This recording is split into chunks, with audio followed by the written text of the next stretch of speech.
ของมันดีจริงๆกูเลยต้องลอง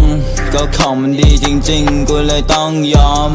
ก็ของมันดีจริงๆกูเลยไม่ได้นอนของแม่งดีจริงวะกูเลยจัดเบิ้ลอีกสอง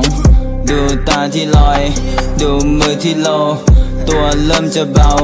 ภาพก็เริ่มสโลว์ใช้แบงค์แดงเพื่อซื้อความเมาให้ได้แบงค์เท่าเข้าบัญชีใช้ความเมาให้เป็นประโยชน์ไม่เอาไม่สร้างคดีและกูไม่จำเป็นต้องไปหาหมอว่าของกูมีไม่ขาดตลาดและกูไม่เคยจะเรียกจะร้องเหมือนยืนหน้ากล้องแล้วแอคกันจัดกูเบื่อไอ้พวกพระเอกตลอดฝีมือก็จอแต่ก็ดีแต่ปากก็ดีแต่เห่าก็ดีแต่หอนคนดีแบบมึงกูไม่เป็นดีกว่ากูเฮียดีกว่าอย่าเสือกมาสอนและของแบบนี้กูเล่นเป็นช้อนระวังเพื่อนมึงเตือนกันไว้บ้างระวังจะเล่นจนหัวมึงหลอนระวังคนอื่นอย่างงู้นอย่างงี้ตัวเองดีอย่างนี้อย่างนั้น motherfucking talking shit shut up ไอ้ทิช shut your mouth now และทุกเวลาคือการทำเงินอย่าเสือกสะสกีที